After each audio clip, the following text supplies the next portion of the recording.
All right. Should I state where I'm from? Yeah, you can say that. So, Okay. all right. I'm Cynthia, and I'm the host of the reality series, CPS The Horror Stories.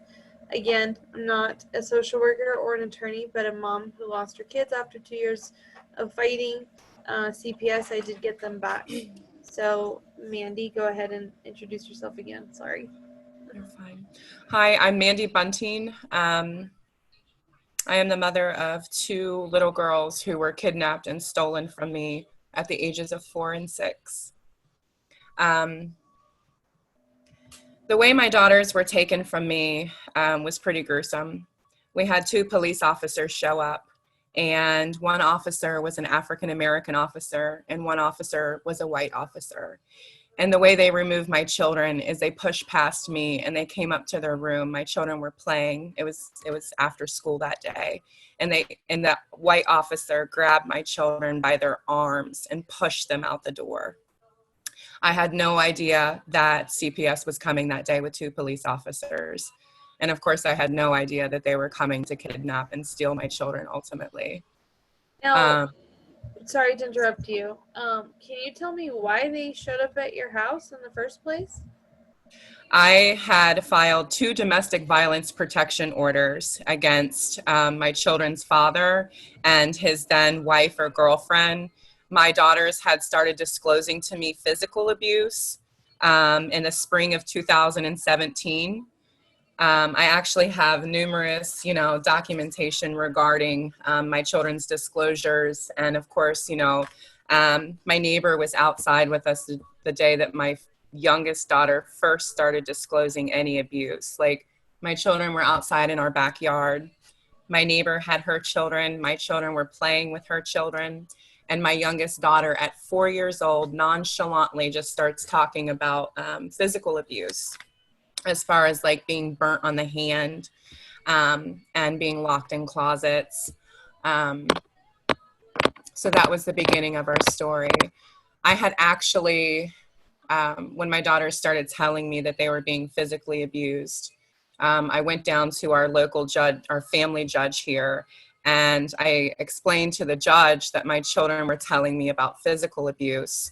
And I asked him to stop visitation until I could figure out what was going on, that I didn't want my children going over there until I could figure out, like, why are my children telling me that they're being, burned on their hand with hot pots of water and being locked in closets for hours at a time. The judge here told me that my children were too young to be put on the stand, more or less didn't believe what I was saying, and ordered my children to go back to their dad's home 3 days later. My children then started coming home telling me that they were bad. My oldest daughter would go to her room and she would sit on her bed and she would start saying, "I'm bad, mommy, and I don't like myself." At that point, I knew that she was being talked to at her dad's house, because my daughter has never stated anything like that. I don't tell my children that they're bad. Um, that's not our family dynamic. That's not how I run my household. And slowly but surely, things started to get worse. It was about, I would say, 3 to 4 weeks later, I was putting my children to bed. And that night they were not spending the night. Sorry, it's a lot. Sometimes, you just have to focus. When you have your children taken, any mother, we have this story in our head and we're like, replay it, replay it, replay it. But anyway, I was putting my children to bed one evening, and my oldest daughter had disclosed to me that she was being sexually abused. So I talked with my daughter and I called my pastor that evening. She was being sexually abused by who? By my ex's girlfriend or wife. She told me that she was sitting on the couch watching a movie and that her dad was taking a nap with my youngest daughter with the door closed. She told me exactly what had happened. And she said that this woman, this female, had come and sat down beside my then 6-year-old kindergarten daughter, the sweetest child amongst my two children. And she said, "Mommy," she said, she put her finger inside of me. Mm-hmm. Mm-hmm. Now, mind you, this is the same female that used to stalk us at church. I used to be at church with my children, and she would come and stand right behind me. Their dad used to block my car in at church so that we couldn't get out. Wow.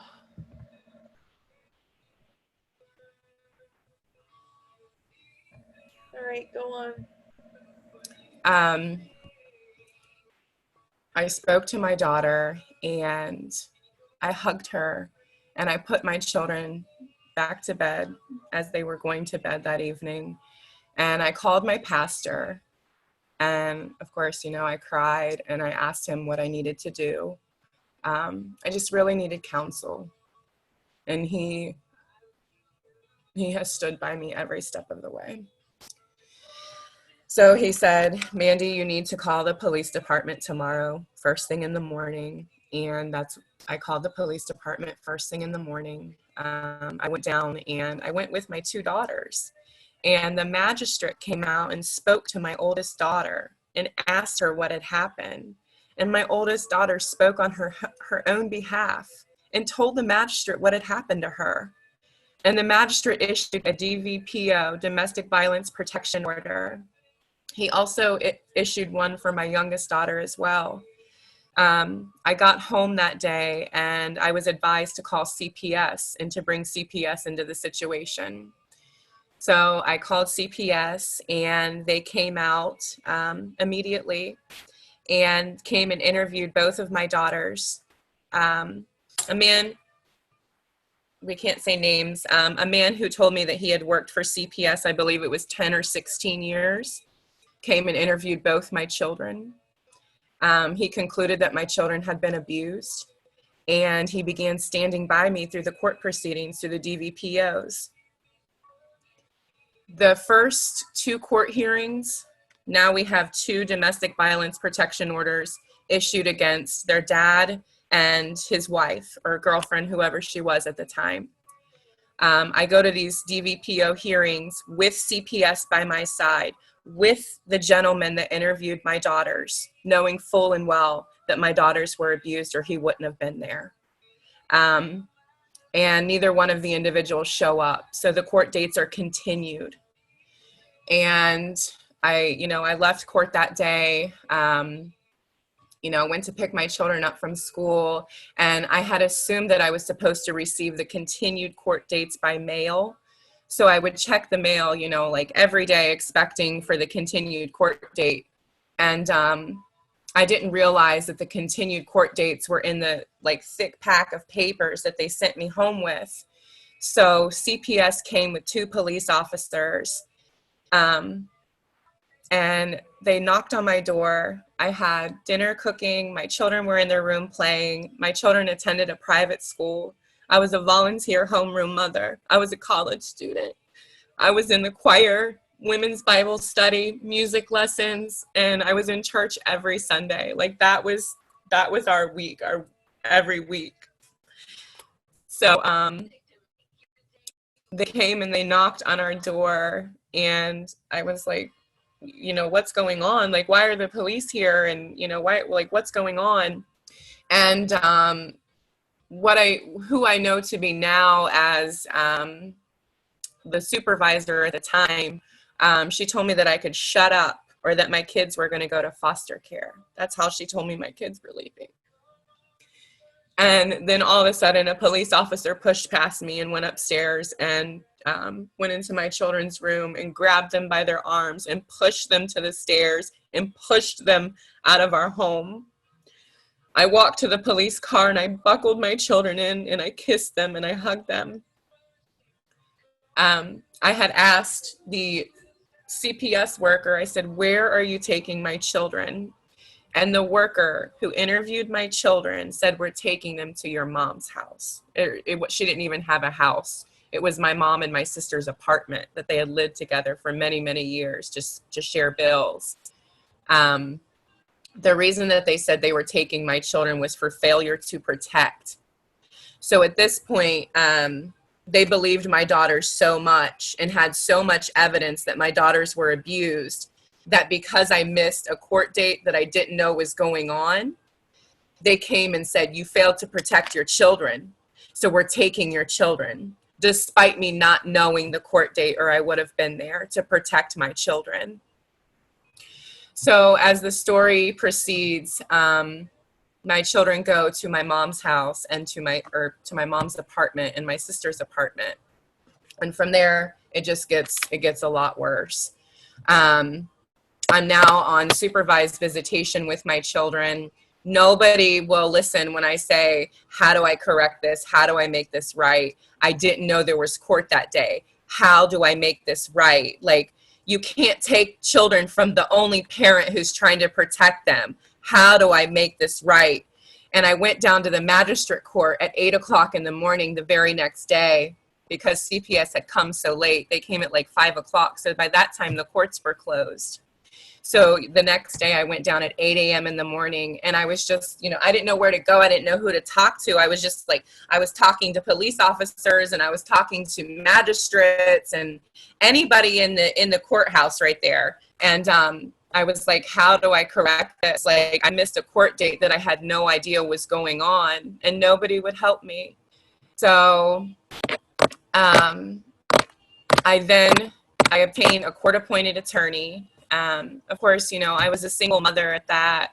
I was working really hard in college, almost, finished with school, and of course working, but I financially raised my children on my own. So I didn't have the funds to hire a lawyer. And so I was court-appointed one. So after about 2 months, my lawyer meets me at the library, and he says, I need to talk to you. It's really, really important. And I'm always at the library. And so we met at the library.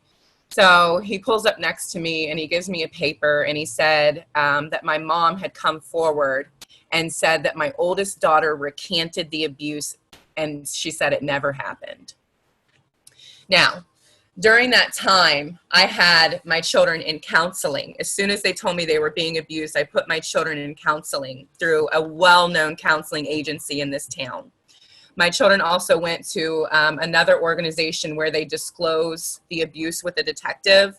Like, they go into a room and the detective is behind, like, I guess a glass window, and I'm assuming they can't see him or something, but they asked my children what had happened. And I have the police report. My daughter, my oldest daughter, again, tells the detective. So now it's me, CPS, the detective, and the magistrate who issued the DVPO. She tells all these people what she had told me as far as the sexual assault that she was experiencing at the hands of her dad's live-in girlfriend or wife. So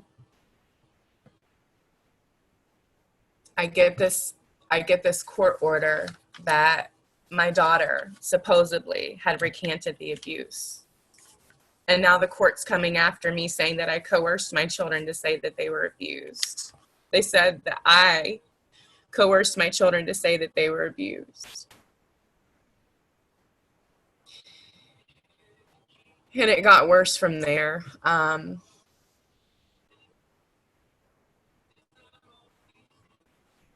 I couldn't understand. As it went on, I realized that it was my mom that was trying to take my kids from me.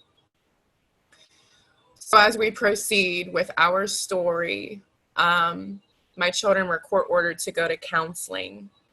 I went down to the counseling place where my children were supposed to have counseling, and the receptionist at the counseling place took me back behind her desk, and she said, I want to show you something.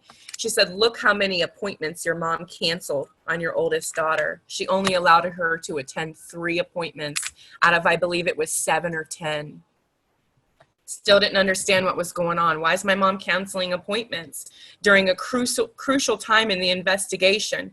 Why is my daughter recanting the abuse after she told all these individuals what had happened? So I couldn't make sense of it yet. Still, none of it was making sense, because surely, not my mom, not my sister, had to be CPS. But they played a part in it too, because, you know, ultimately everyone's getting a paycheck from my children now that were a part of the system, that were in the system, that we were enslaved to this system. So the receptionist where my children were having counseling, she was so taken back by it that she literally, like mother to mother, she was like, I just want to show you something. And that's when she had showed me that my mom had canceled all those counseling appointments. So when I get into court, I have the counselor from that place come into court and say that this woman's child was shaking so bad during the counseling session. She said that my child told her that everything is better at grandma's. I just want to live at grandma's. Everything is better. Daddy never hurt Sissy, and she never did anything. So my daughter's shaking during the counseling appointment. Why is she shaking? She wasn't shaking with me. She wasn't shaking with the magistrate. She wasn't shaking with CPS. She wasn't shaking with the detective. My daughter was shaking because she was told to lie. And at 6 years old, when someone tells you to lie, you're going to shake and you're going to be really, really afraid. So my mom and my sister sent her in there to lie, to say that it never happened. So now I'm starting to try and put the pieces together. But I still couldn't understand, well, why? Now that I understand that my mom she's doing this for whatever reason, like ultimately, what is the reason why? So, you know, fast forwarding a little bit, my brother, who has been on drugs for many, many years, really hardcore drugs, been around my kids on drugs, had needles around my children, kicked my children in their stomach high. I mean, a whole bunch of horrible things have been happening at my mom's house that they cover up. But I bought a phone off my brother that used to belong to my mom. So now I had a cell phone that had all of my mom's messages for the duration of the case. So her and my sister began texting one another, saying, LOL, what's Nadia's last name? How do I spell this? What's their date of birth? I'm excited for income taxes. So when she finally gets the income taxes, her and my sister begin planning vacation. And these are two women that used to live together in an apartment. They couldn't afford to live on their own. So it's starting to piece together. My mom then also uses my children for her mortgage payment. And of course, you know, my mom is prescribed to Xanax, Paxil. She does street drugs. She does street marijuana. I have videos of all of this. And she gambles. And I have evidence of that too. Wow.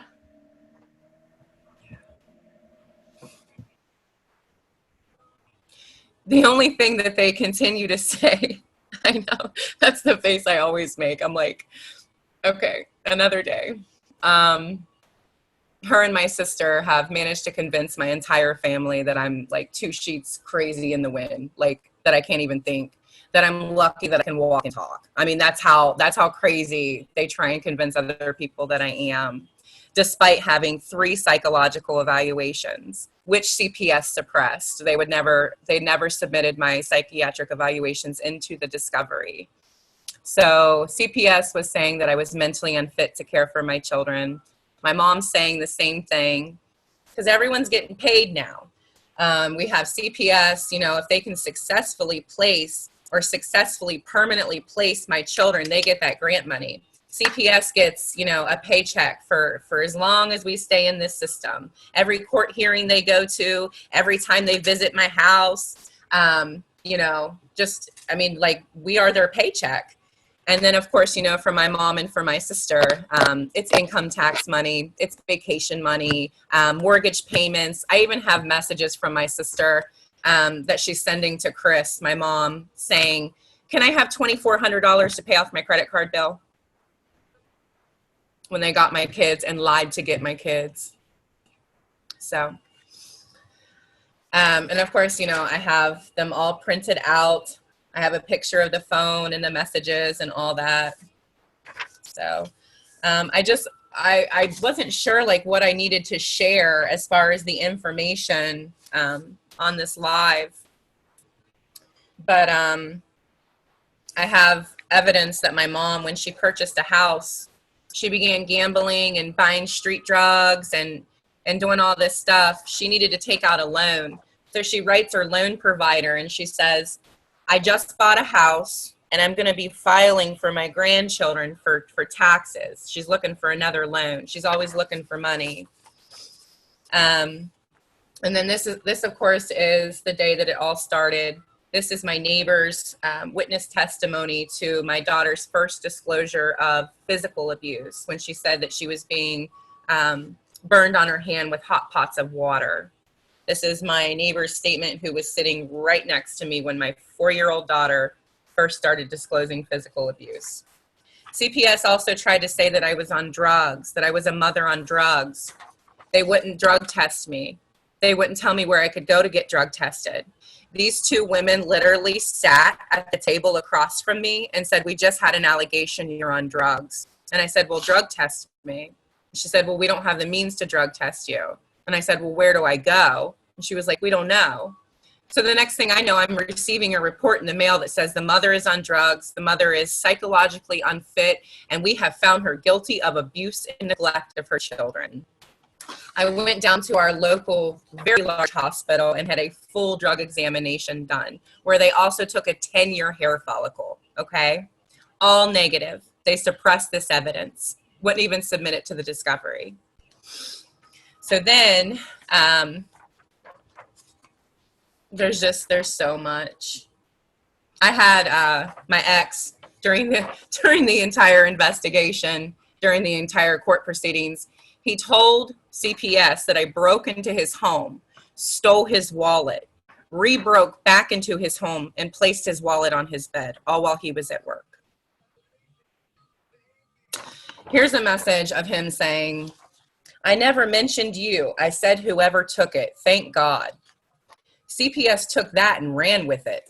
Then they began saying that mother is, she is domestically violent. She breaks into houses. She's stealing wallets. Okay. I thought I was going to lose my mind. Okay. Let's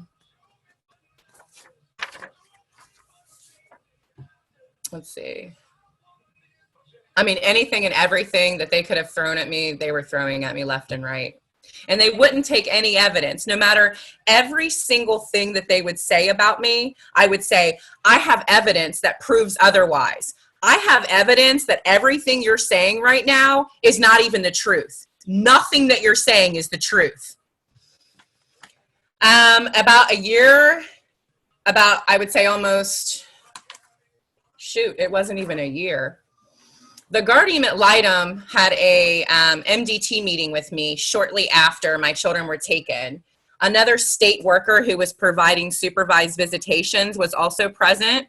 I asked my choir director to be present as well. So all of us women are at this meeting, and the guardian ad litem comes in. She comes in late. She's always late.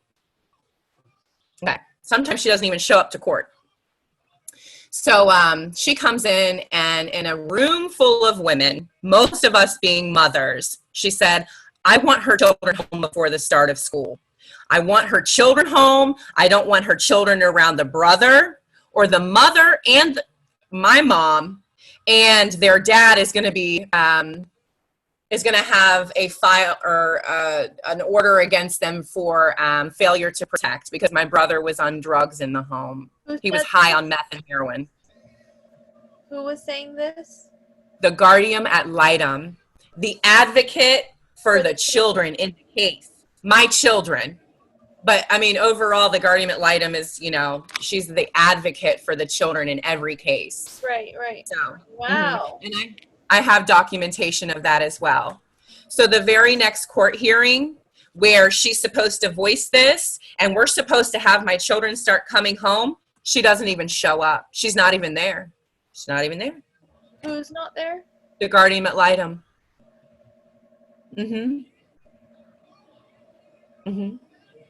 So. Can you repeat that? I'm confused. So she said all that. And then she doesn't show up to what? She doesn't even show up to the next court hearing. Why? I don't know. Don't But they have to? I'll tell you something else. I can't understand that woman yet, because during the adjudicatory hearing, or the hearing that I was found guilty of coercing my children, which coercing your children is what they label abuse and neglect. This guardian ad litem came to me as I left the courtroom that day, fell to my knees in the courtroom, or in the side room, and she came up to me and she said, you know, Mandy, she said, sometimes there's just not enough evidence. Then she proceeded to tell me that she just had a case with a little boy who she knew was being abused, and there wasn't enough evidence. Why is the guardian ad litem following me to a side room after I leave court, found guilty of coercing, which is labeled abuse and neglect, of my daughter, who disclosed over and over and over exactly what she had told me and so many other people? Why is the guardian ad litem telling me this? Unless she knew. She knows. She knows. She knows. I know I don't have a whole lot of time. Like, I have to get back into work here really soon, but there's just some other things that, I mean, for my daughters, I'll never stop fighting. But we were transitioning my children back into our home. About a year and a half of dealing with this and going through this hell, I had literally told myself in my head that no matter what happens, no matter what we have been through, that I am going to raise my daughters to be strong, to think for themselves, and to still be kind to others. I would think about this all the time, on how I'm going to bring my abused children back into our home.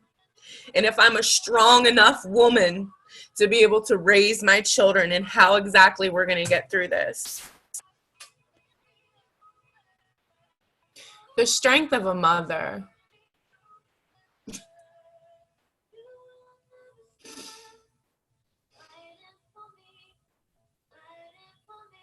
It's unbelievable. I have almost died fighting for my children. The strength of a mother. That song that's playing. That's my daughter's favorite song.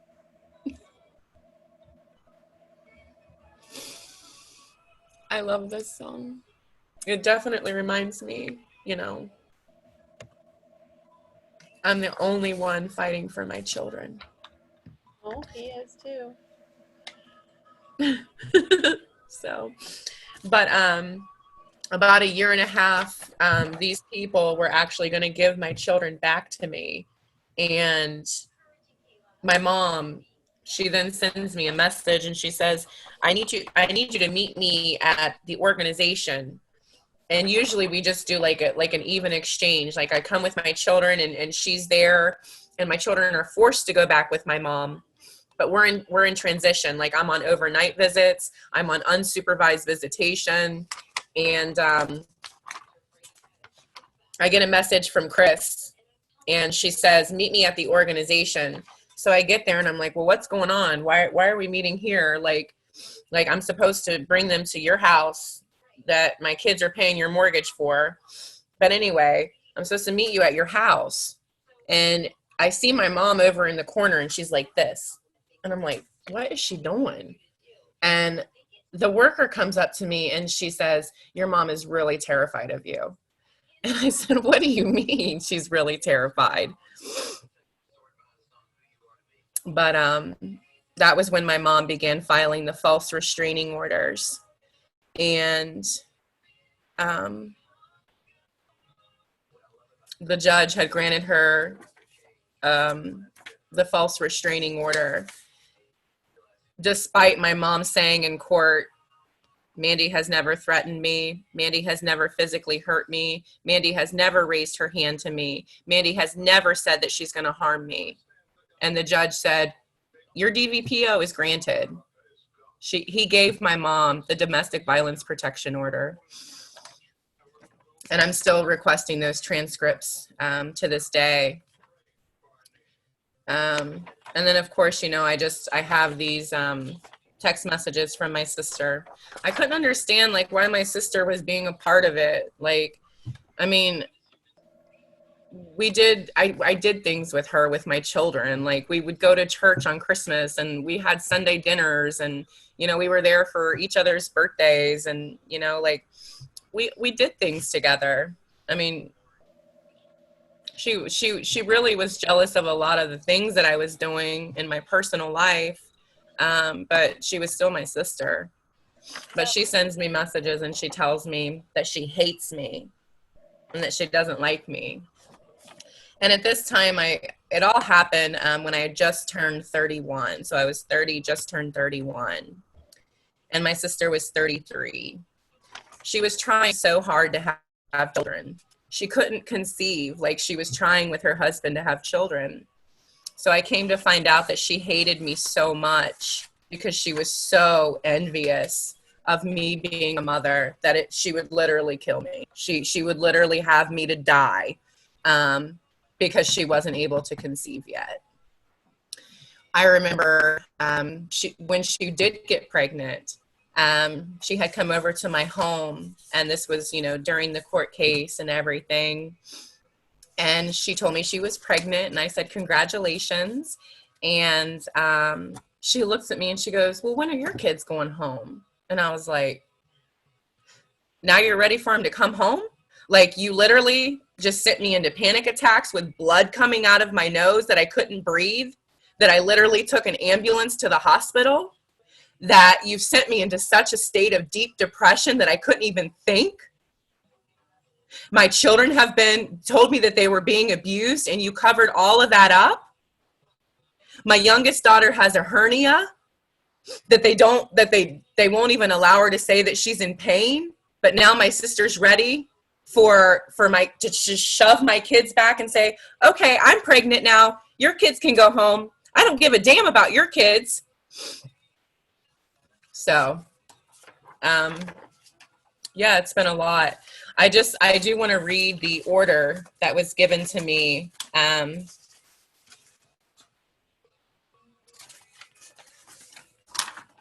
Hold on. This is the first order from the very first trial where I was found guilty of abuse and neglect by coercion, or coercing, however you want to say that. What they sent me, okay. We can't show pictures. Can we show pictures of my daughter? No. Is it her face? Yes. What's the picture of? My daughters. But just to show? Or is it of, like, bruises or something? No, it's not bruises. Just no. the case isn't closed. After, I want to see them. So when I'm done, when we're done on live, then you can show me. Okay. So during this time, I have all of this, as well as voice recordings. I literally have the workers telling me that they believe my daughters and that this was never my fault. I have the parenting provider saying, I don't know what to do with you. I don't even need to come back. Like, there's nothing I can teach you. But anyway, during all of this, that they had some state workers, you know, were definitely voicing the truth, and then you had other ones who you were just money. You know what I mean? You were just a paycheck. So the good workers definitely stuck by me.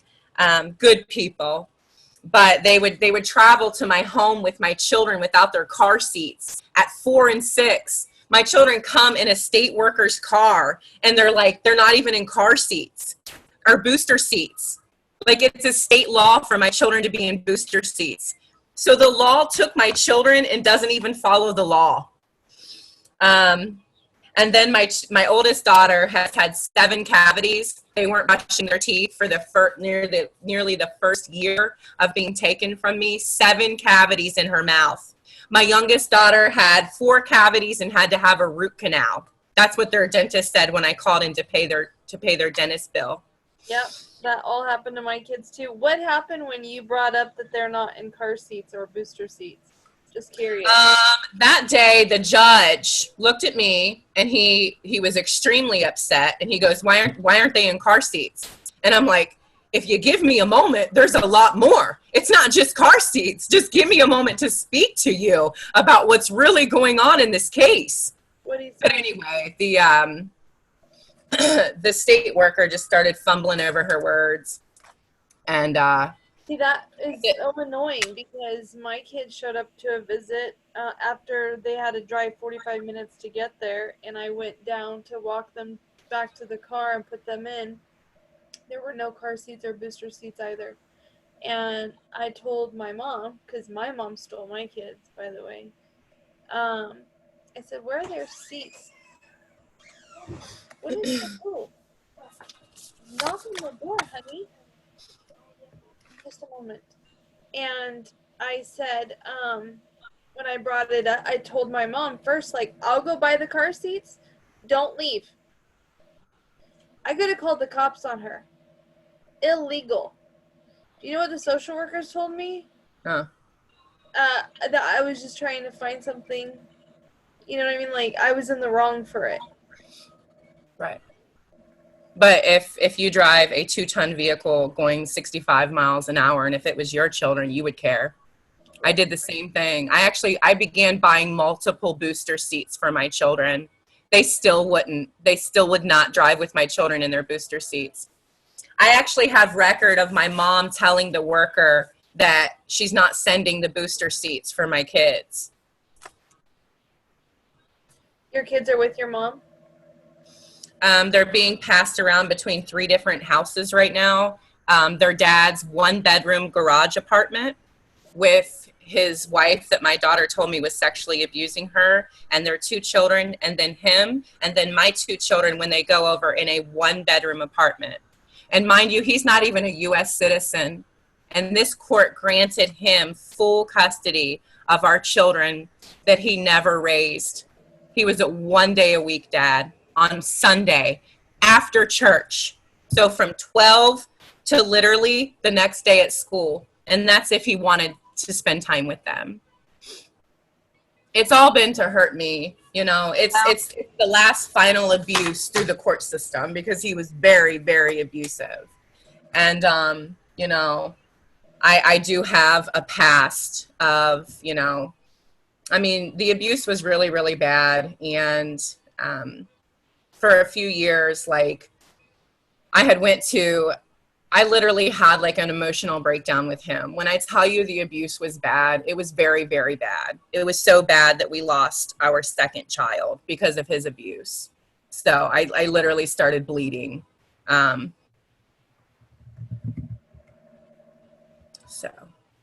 But I never told anybody about the abuse that I went through. Just like a lot of women don't. So when I come and I say now, you know, like things were really, really bad. I never would have thought that he would have used our children. Do you know how many times it happened to your daughter? The sexual abuse? She told me of 1 time.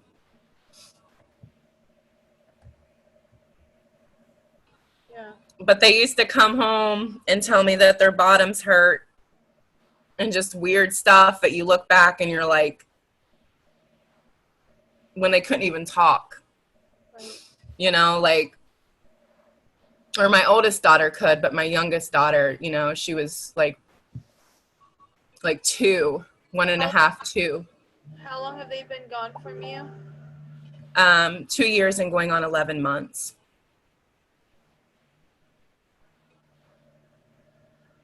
Did they remove your rights?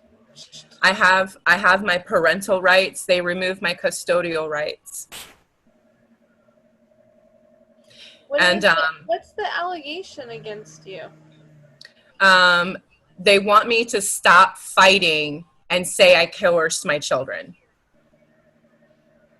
I literally have a lawyer now who said, why can't you just say you coerced your children so you can get your children back? Is it a court-appointed attorney?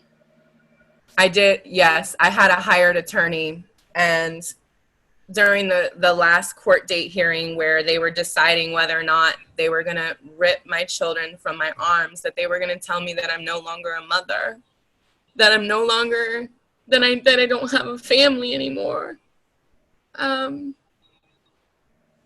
My lawyer was my friend. I used to sit behind him and his family in church with my kids every Sunday. My children shared their crowns with his son, so I hired him. He came in and told me, he said, sign this paper. Your kids are going to be home in 4 to 6 months. They're coming home. And I go into court and, you know, the judge is like, do you understand everything? And I'm like, yes, yes, yes, yes, yes. Get me out of here. This is ending. This is over. It's finally over. This hell is over in 4 months. I get a letter or an email from my lawyer, and he waited a really long time. I couldn't understand, like, why wasn't he giving me the order? And because the order came out March the 6th, and he didn't give the order to me until like March the 28th. And I was like, you know, what's going on? And he sends me the order, and the order states that Mandy Bunting will see her children for 2 hours a day, for 1 day a week, for the rest of their lives, and that my custodial rights had been relinquished. See, they did that to me. They told me I was going to get my kids back in 3 weeks.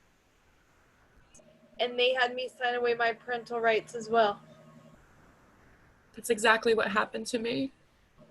I've never heard anybody else say that. I know it happens, but I just...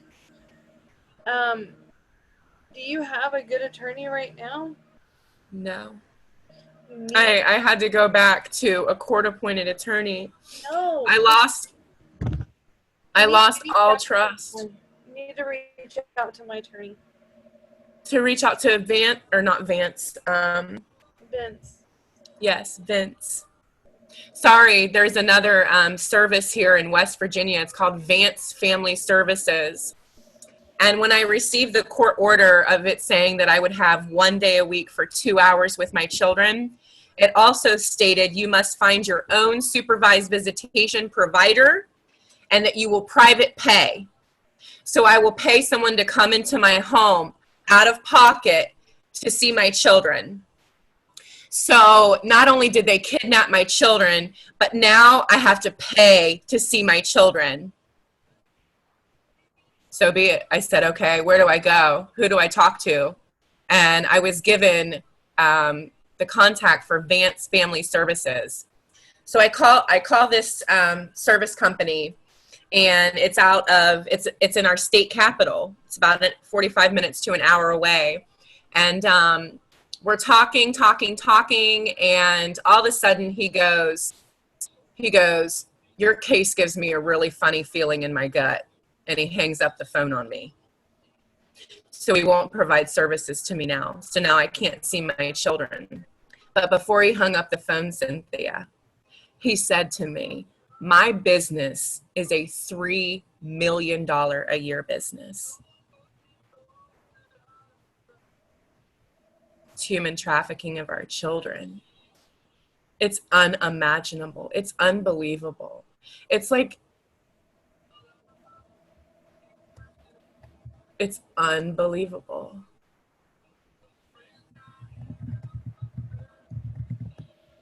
But, you know, when you were talking about God, this has been going on for a really long time. Mm-hmm. So he's got to bring some pretty strong women to the forefront. And together, agreed, we can change the world. We can be a voice. We can end it. Agreed. They almost killed me, though. I'm not going to lie. I almost lost the battle. I was sitting in my girls' room, and blood started coming from my nose. And I went into the bathroom, and the blood was just coming from my nose. And I couldn't breathe. And I was on the phone with my friend, and they were like, do you need me to call the ambulance? And I was like, no, I'm okay. I go through this. Like, it's just a lot. And finally, after like 10 minutes, I started getting really afraid because I really could not breathe. And my breaths were getting deeper and shallower. And I went to the hospital by ambulance, and they put me on like a oxygen thing, and I laid there for hours.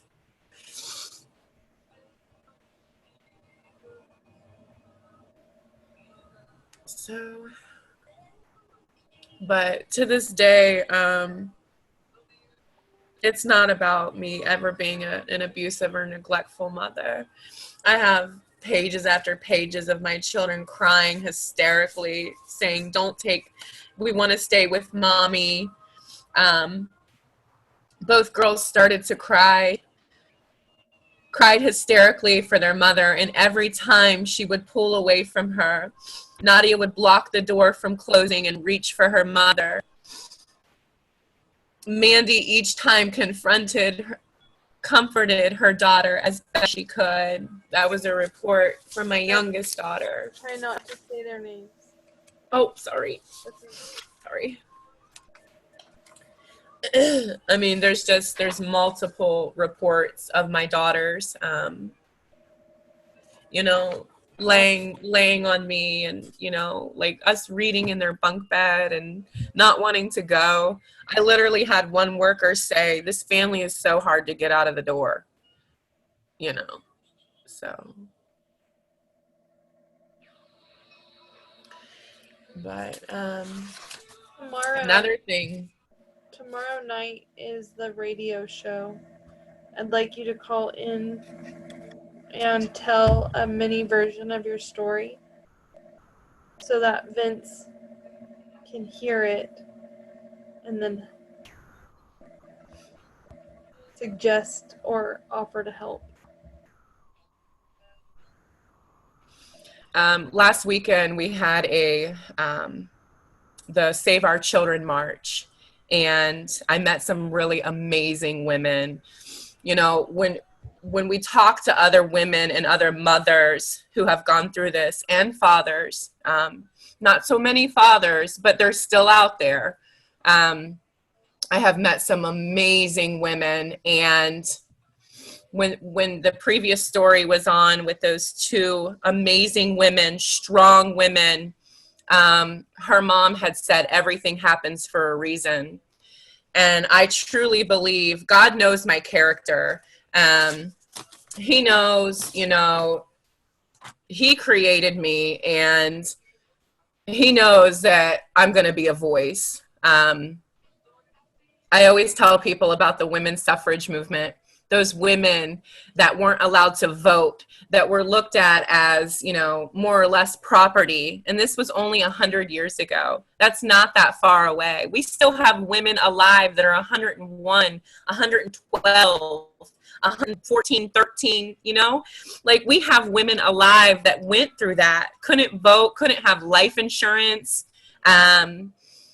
just literally just looked at as nothing but slaves. And during the women's suffrage movement, I started doing a lot of research on those women.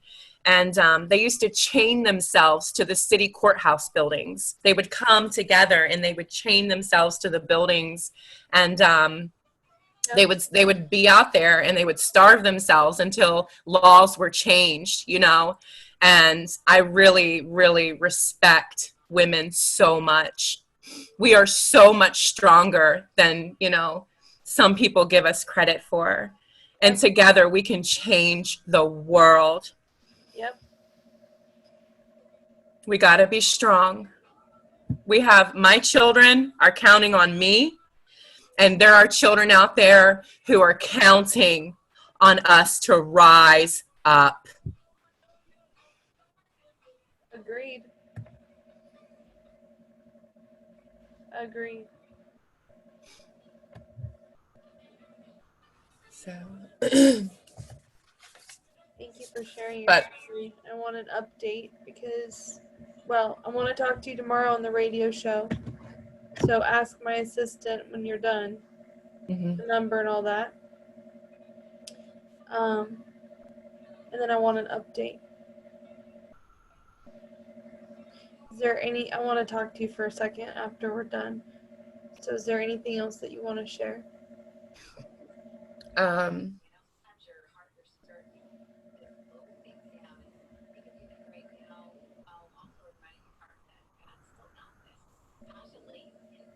Despite having so many witnesses, I mean, I'll tell you something really amazing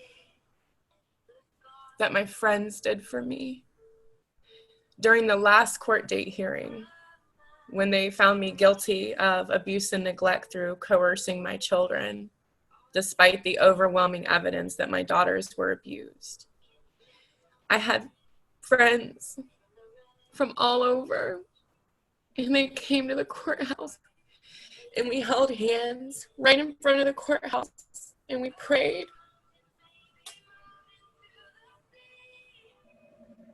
I don't think some of those people like that.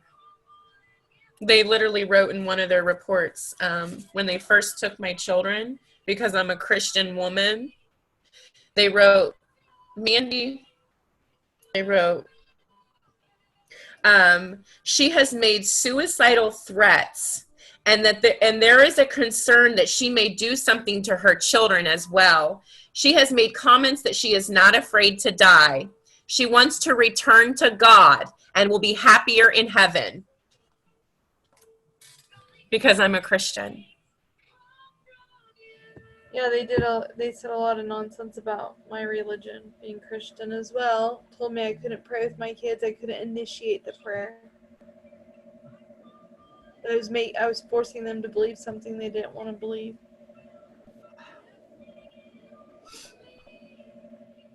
So because I'm a Christian woman and I believe in God, I believe in Jesus Christ, the Holy Spirit, God the Father, I believe that there is an afterlife. I believe in heaven, and I believe there is a hell.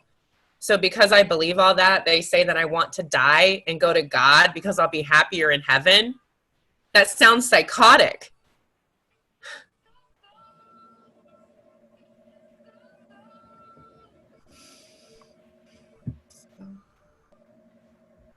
I'm gonna end. Okay. Thank you very much, Cynthia. No, don't hang up. Just hang on.